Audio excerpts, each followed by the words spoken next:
सद्गुरुदेव से प्रार्थना कि अपना आशीर्वाद भरा हाथ मेरे मस्तक पर रखें और माँ सरस्वती जी से निवेदन कि मेरे कंठ में विराजित हों ताकि मैं श्रीमद् भगवद गीता पाठ उचित उच्चारण के साथ कर सकूं।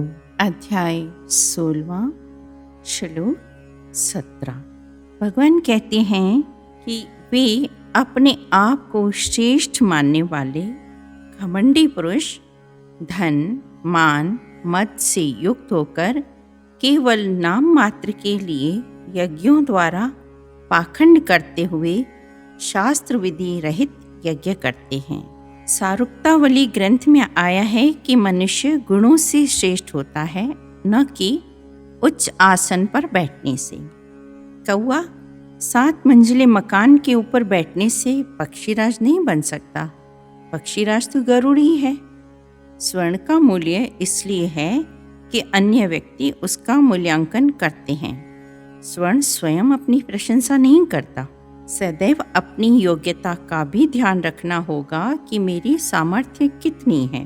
काष्ठ, तांबा, पीतल, पारस का संग पाकर भी स्वर्ण नहीं बनते, क्योंकि उनमें वह योग्यता ही नहीं जो लोहे में है। एक राजा थे, उन्होंने अपना महल बनवाया, उसमें 4 विशाल हॉल भी बनवाए। उस हॉल की छत के लिए एक लंबे सीधे लकड़े की आवश्यकता थी जो कि स्तंभ का काम करे। उस काल में ना तो सीमेंट था न लोहे के गर्डर। इतना बड़ा लंबा और सीधा लकड़ा बड़ी कठिनाई से प्राप्त किया। उसे उठाने के लिए भी अनेकों श्रमिकों की आवश्यकता थी। राजा स्वयं सभा छोड़कर यह देखने गए कि ठीक प्रकार से छत के लिए रखा जाता है कि नहीं। उस समय एक मनमौजी संत पुरुष भी वहां आए और आकर उस लकड़े से बातें करने लगे। 2-4 मिनट ऐसा करने के पश्चात वे दूर हटकर खड़े हो गए। एकत्रित हुए लोग यह देखकर चकित हो गए और पूछने लगे, साधु बाबा, इस लकड़ी से क्या बातें हो रही थी? किंतु संत ने कोई उत्तर न दिया। अंत में राजा के पूछने पर उत्तर दिया। उन्होंने कहा, राजन,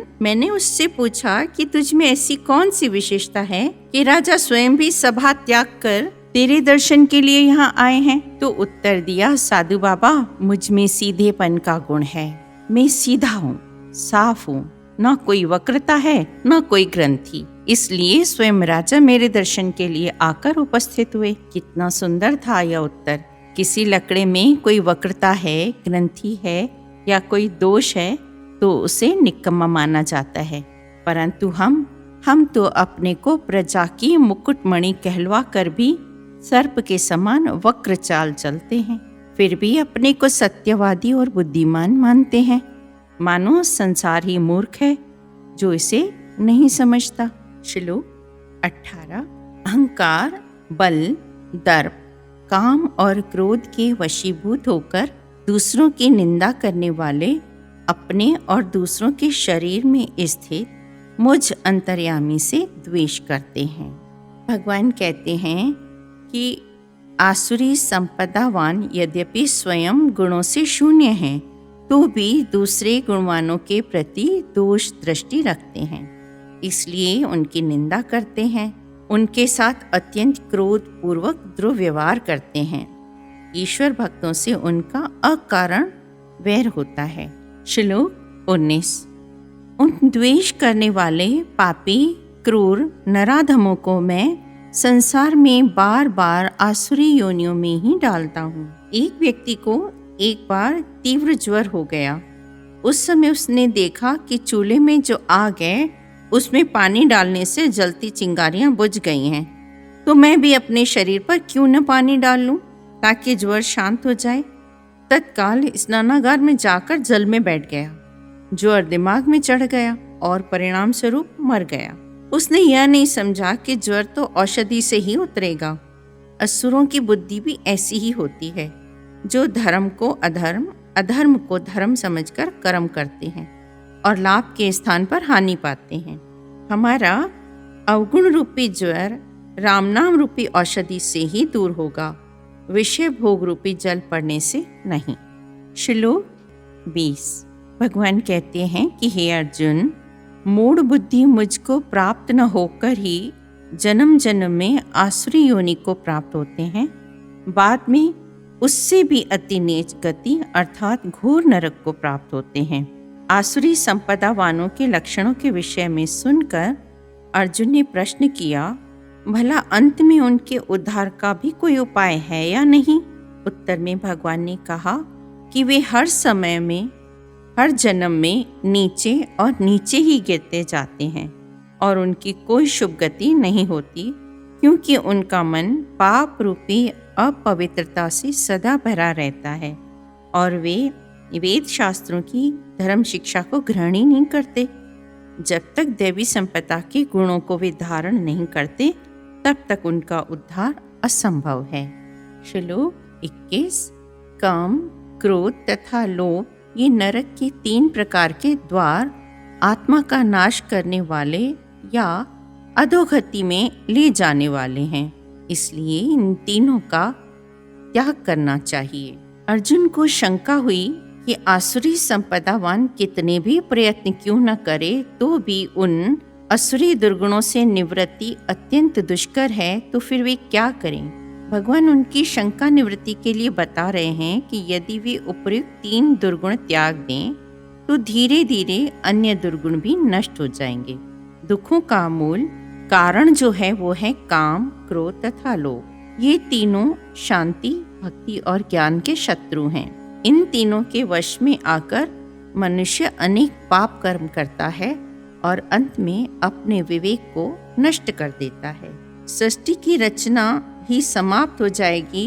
लोकमान्य तिलक ने अपने ग्रंथ गीता रहस्य में इस श्लोक की व्याख्या में बड़े बड़े सिद्धांतों की चर्चा की है। वह कहते हैं कि संपूर्ण संसार कहता है कि काम, क्रोध, लोभ, मोह, अहंकार बहुत बुरे लक्षण हैं, पर उनका मूल तात्पर्य समझना चाहिए और तत्काल उनका खंडन करना उचित नहीं।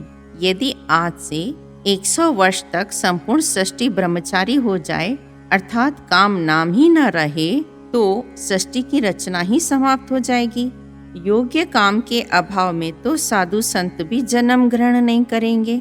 अतः देखना पड़ेगा कि कौन सा काम धर्मानुकूल है और कौन सा काम धर्म विरुद्ध है। 7वें अध्याय में भी भगवान ने कहा है कि हे अर्जुन, जो काम धर्म के अनुकूल हो वह मैं ही हूँ। सकारण क्रोध भी आवश्यक है।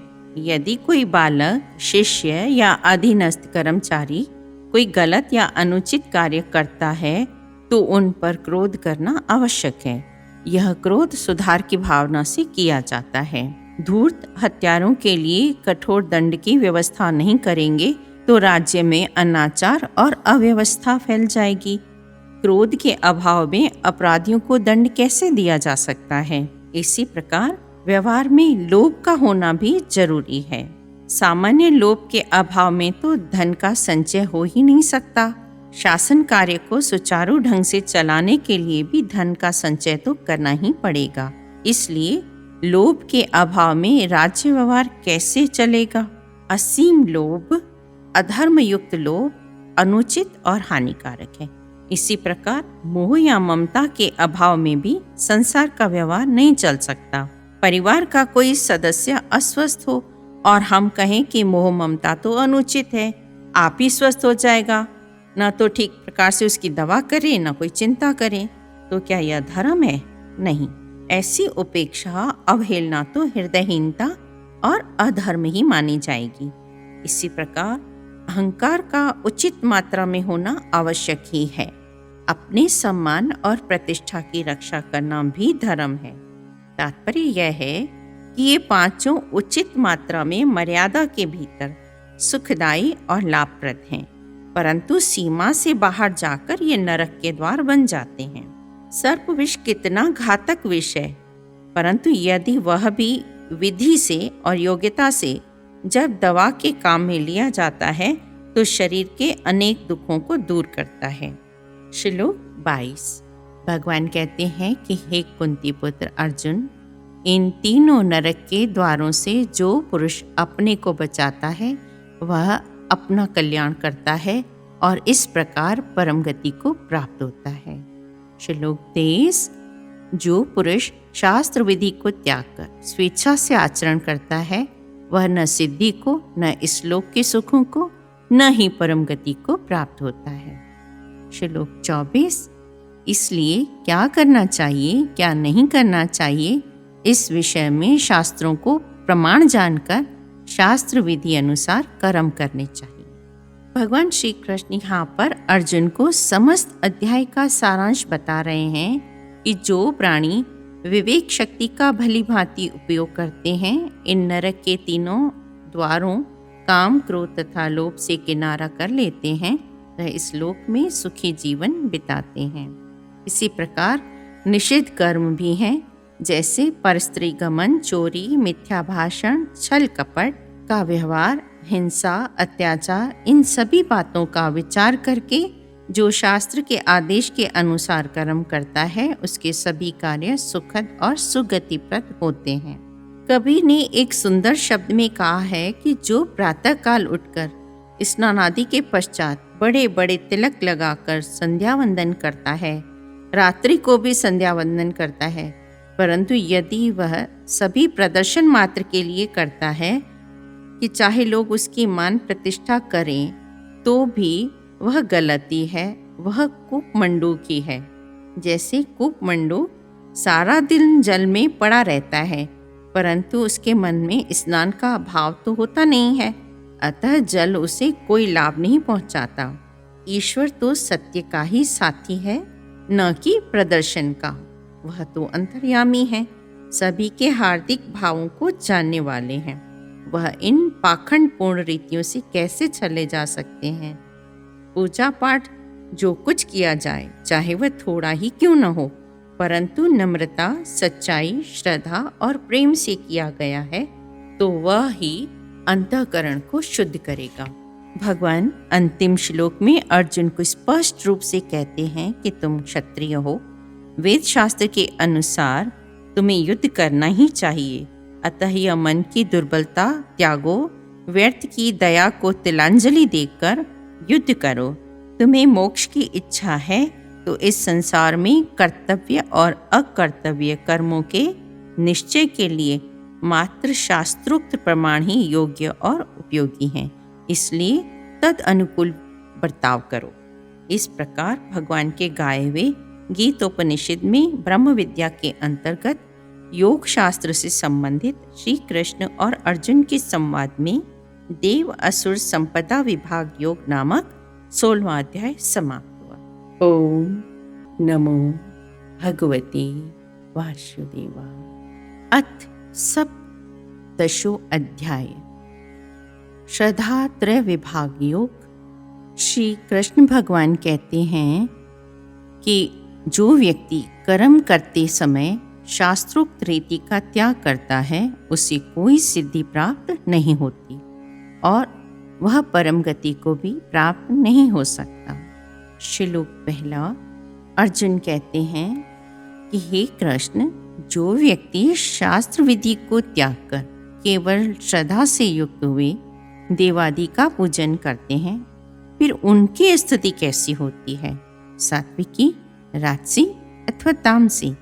अर्जुन का प्रश्न है कि जो पुरुष श्रद्धा और प्रेम पूर्वक अपने पूर्वजों की रीति और प्रथा के अनुसार या संत महात्माओं की शिक्षा अनुसार शुभ कर्म करते हों, किंतु आलस्य या पूरी जानकारी के अभाव के कारण वेद शास्त्रोक्त विधि अनुसार नहीं करते, तो वे कौन सी निष्ठा वाले माने जाएंगे। श्री भगवानुवाच। श्री भगवान कहते हैं, हे अर्जुन, सभी देहधारी मनुष्यों की यह श्रद्धा जन्म से ही स्वभाव अनुसार सात्विकी, राजसी और तामसी ऐसे 3 प्रकार की होती है। उसके विषय में तुम मुझसे सुनो। सभी व्यक्ति सत्व, रज और तम इन तीनों गुणों के अनुसार अपने अपने निश्चय और श्रद्धा अनुसार व्यवहार करते हैं। यह श्रद्धा इनके पूर्व जन्म के संस्कारों के अनुसार उनके स्वभाव के अनुकूल होती है। जिसमें सत्वगुण प्रधान है, वे मोक्ष प्राप्ति हेतु सत्वगुण की प्रधानता के कारण सरलता से ब्रह्म ज्ञान प्राप्त कर सकते हैं। यदि उनमें रजोगुण प्रधान है, तो वे कर्म कांड में प्रवृत्त होते हैं। इंद्रियों के सुखोपभोग के लिए हर प्रकार के कष्ट उठाते हैं। जो तमोगुण प्रधान व्यक्ति हैं वे निर्दयी, हिंसक और पाखंडी होते हैं और पशु बलि भी देते हैं। माया के ये 3 गुण प्रत्येक मनुष्य के निश्चय को अपने अपने रंग में रंगते हैं। पूर्व जन्म के संस्कारों के अनुकूल जिसके मन का जैसा झुकाव है वैसी ही इच्छाएं और कामनाएं भी होती हैं। उसकी श्रद्धा भी पूर्व संस्कारों के अनुसार 3 प्रकार की होती है। कर्मानुसार वह दूसरा जन्म भी वैसा ही प्राप्त करते हैं। श्लोक 3। हे भरत, प्रत्येक मनुष्य की श्रद्धा उसके अंतःकरण के अनुरूप होती है तथा वह पुरुष श्रद्धामय है। इसलिए जो पुरुष जैसी श्रद्धा वाला है वैसा ही उसका स्वरूप है। किसी भी प्रकार का व्यवहार हो तो भी पूर्ण विश्वास के सिवाय काम चल नहीं सकता। परमार्थ में विश्वास और भी अधिक आवश्यक है। भगवान श्री कृष्ण ने स्पष्ट रूप से बताया है कि राजसी और तामसी स्वभाव वाले व्यक्ति ही अंधविश्वास का प्रश्न उठाते हैं। सात्विक स्वभाव वालों में तो पूर्ण श्रद्धा और विश्वास होता ही है। ओम नमो भगवते वासुदेवाय।